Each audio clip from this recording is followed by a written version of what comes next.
खबर यूपी के जनपद कानपुर से है। राष्ट्रीय विकलांग पार्टी थाना सजेती, महाराजपुर व बिठूर की पुलिस द्वारा दिव्यांग उत्पीड़न के मामलों में कार्यवाही न करने के विरोध में व दिव्यांग जनों पर शांति भंग का मुकदमा दर्ज करने के विरोध में पुलिस आयुक्त कार्यालय का 10 जनवरी को घेराव कर अनिश्चितकालीन अनशन शुरू किया जाएगा। राष्ट्रीय विकलांग पार्टी के राष्ट्रीय महासचिव वीरेंद्र कुमार ने बताया कि दिव्यांग उत्पीड़न के मामलों में थाने स्तर पर दिव्यांग जनों को न्याय नहीं मिल रहा है।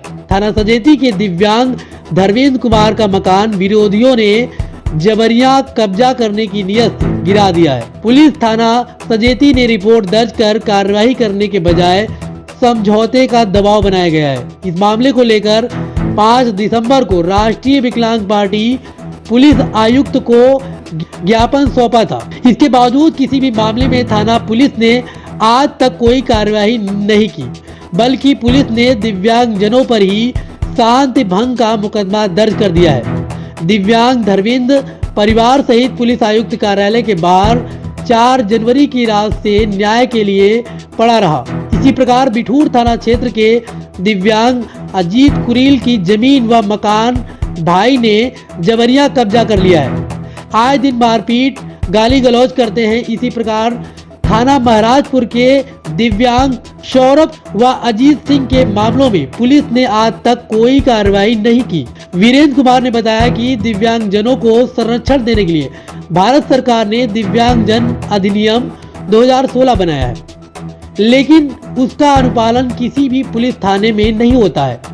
आज बैठक में प्रमुख रूप से राष्ट्रीय महासचिव वीरेंद्र कुमार के अलावा जिला अध्यक्ष राहुल कुमार, प्रदेश अध्यक्ष आनंद तिवारी, अल्पना कुमारी, मंडल अध्यक्ष अशोक कुमार, अरविंद सिंह, वैभव दीक्षित, गुड्डी दीक्षित, कमलेश कुमार सिंह, अब्दुल रऊफ, उमा शंकर, मनोज त्यागी आदि शामिल थे। कल मेरा घर गिराने लगे सर, दोपहर में वही 2:45 बजे के लगभग। मैं पत्नी के साथ भोजन कर रहा था, भोजन भी नहीं कर पाया इनके घर गिराने के चक्कर में।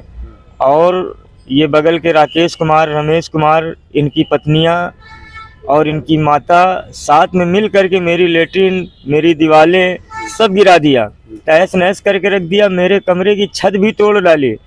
इसके बाद मैंने पुलिस को फ़ोन किया, दरोगा घर आए, उनके सामने भी टूटना बंद नहीं हुआ। मैंने कहा सर देख लीजिए किस तरह से मेरा घर तोड़ा जा रहा है। तो बोले ऐसा है, आप एक एप्लीकेशन लेकर के थाने आइए, तब हम कार्रवाई करेंगे। मैं एप्लीकेशन लेकर थाने गया, बोले ठीक है एप्लीकेशन हमने ले लिया है, अब तुम घर जाओ, हम देख लेंगे। तो मैंने कहा ठीक है सर। तो मैं अपनी पत्नी और अपने बच्चे के साथ में घर जा रहा था, तो रास्ते में यही रमेश और राकेश और 1-2 लोग और हैं गांव के, राम प्रकाश हैं, शिव भजन हैं और एक अज्ञात व्यक्ति है, मैं उसे नहीं जानता। ये लोग रास्ते में मुझे बहुत बुरी तरह से हमको मारा, मेरी गर्दन घूम नहीं रही है सर, इतना दर्द हो रहा है मुझे। मेरी पत्नी को रास्ते में मारा, ऑपरेशन अभी हाल में बड़ा सा पेट का करवाया भी है, फिर भी मेरी पत्नी को बड़ी बुरी तरह मार रहे थे लोग। लेकिन वहाँ के राहगीर कुछ 4 पहिया गाड़ी से कुछ लोग निकले, उन्होंने बीच बचाव करवाया, हमको किसी तरह छुड़ाया। फिर उन्होंने कहा कि तुम घर चलो, तुमको रात में ही हम खत्म कर देंगे।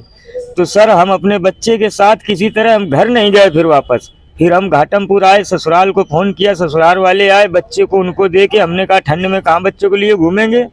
तो ससुराल पहुंचाया, मैं पत्नी समेत।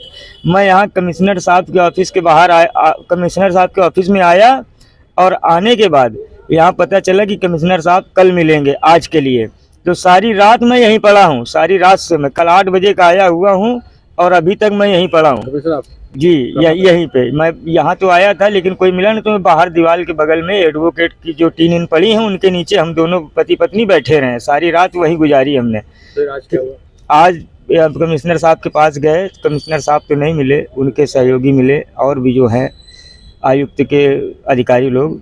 क्या आश्वासन? उन्होंने कहा कि थाने को मैंने फ़ोन कर दिया है, आप जाइए, को एसओ साहब देख लेंगे। अब बताइए सर, एसओ साहब के पास मैं जाता हूँ अपनी फरियाद लेकर के, तो एसओ साहब मुझसे सीधे शब्दों में बोलते हैं, खुले शब्दों में, कि मादर चोद क्यों उस घर में रह रहा है, क्यों नहीं खाली करके भगता है घर से, चला जा घर से। तो मैं कहता हूँ सर मैं कहाँ जाऊँ।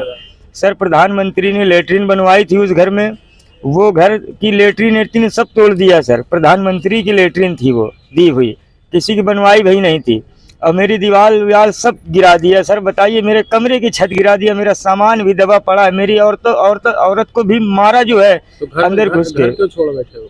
सर जान से मारने के लिए बोल रहे। कल तो हम थाने से जा रहे थे घर, रास्ते में हमको दोनों लोगों को मारा। इसके बाद जब लोगों ने बचाया तो कहने लगे कि ठीक है तुम चलो घर, राती में तुमको हम खत्म कर देंगे, तुम आओ तो तुम आज तुम। घर नहीं जा रहे थे? सर मैं कैसे जाऊं घर, मैं राती में फिर यहाँ आ गया, तब से मैं रात भर मैं यहीं पड़ा हूँ कमिश्नर साहब के ऑफिस के बाहर ही। फिर भी मुझसे कहा गया कि थाने जाओ। मैं क्या मुँह लेके थाने जाऊँ जब मुझको गाली गलौज करके भगा दिया जाता है। धर्मेंद्र कुमार जी हैं, ये बरीपाल घाटमपुर के रहने वाले हैं और बड़े लंबे समय से इनका उत्पीड़न हो रहा है। थाना सजेती की पुलिस अभियुक्तों से मिली हुई है, जिसकी वजह से कोई कार्रवाई करने के बजाय जब भी कोई घटना होती है तो वो पुलिस समझौते पे लग जाती है। जबकि नियम ये है कि किसी का भी हो मामला, उत्पीड़न अगर हो रहा है तो एफआईआर दर्ज होनी चाहिए। एफआईआर दर्ज नहीं होती, इसके लिए पिछले महीने में हम लोग जो है आए थे 5 दिसंबर को, पुलिस आयुक्त महोदय से मिले थे, पूरी सिचुएशन से अवगत कराया गया था। लेकिन दुर्भाग्य ये है इस देश का कि उत्तर प्रदेश में राज्य चाहे जैसा हो, लेकिन दिव्यांग व्यक्तियों को न्याय नहीं मिल रहा है।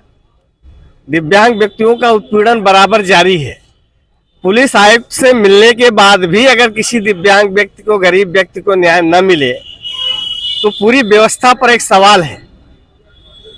और आज फिर ये लड़का, जब इसका घर गिराया गया, इसको मारा गया, ये थाने गया, थाने से भी भगाया गया और उसके बाद ये रात भर पुलिस कमिश्नर कार्यालय में पड़ा रहा ठंडी में। न इसके पास कंबल है, न इसके पास रजाई है, न कोई चादर भी नहीं है। ठंडी में ठिठुरता रहा पत्नी के साथ और यहाँ पड़ा हुआ है। आज जब अधिकारियों के सामने पेश हुआ है तो अधिकारी कह रहे हैं कि हमने जाओ थाने, वहां पर हमने थानेदार को बोल दिया। थानेदार को बोलने से क्या होगा? आप सीधे कहिए ना, एफआईआर के आदेश जारी करिए। एफआईआर के आप आदेश करते नहीं है, थाने में बोल देते हैं, चिट्ठी मार्क होके चली जाती है, फिर वो पड़ी रहती है रद्दी की टोकरी में। जिम्मेदारी कौन लेगा? अगर थानेदार नहीं सुनते हैं, एसपी नहीं सुनते हैं, तो जिम्मेदारी कौन लेगा? किसकी जिम्मेदारी है? पुलिस आयुक्त की जिम्मेदारी है। तो फिर क्यों नहीं पुलिस आयुक्त जिम्मेदारी ले रहे हैं? क्यों नहीं दिव्यांग व्यक्ति एफआईआर दर्ज करा रहे हैं? इसके लिए राष्ट्रीय विकलांग पार्टी ने तय किया है कि 2-4 दिन हम देख रहे हैं, नहीं तो पुलिस आयुक्त के कार्यालय के बाहर पूरे कानपुर नगर के दिव्यांग इकट्ठा होकर के और अपनी लड़ाई को लड़ेंगे, दिव्यांग जनों को न्याय दिलाएंगे। तब तक यहाँ से नहीं हटेंगे जब तक एफआईआर दर्ज नहीं होता है, अभियुक्तों के खिलाफ कार्रवाई नहीं हो जाती है और जो दोषी पुलिसकर्मी है, जो पैसा लेकर के और अभियुक्तों की मदद कर रहे हैं, उनके खिलाफ कार्रवाई नहीं होता, तब तक हम हटेंगे नहीं। ये जो दंपति हैं, क्या ये लोग घर नहीं जा पा रहे हैं? घर नहीं जा पा रहे, कहाँ कैसे जाएंगे? मार दिए जाएंगे भैया। पुलिस का संरक्षण जिस आदमी को प्राप्त हो वो तो बाहुबली है इस समय, तो मार ही दिया जाएगा। कानपुर से ब्यूरो रिपोर्ट।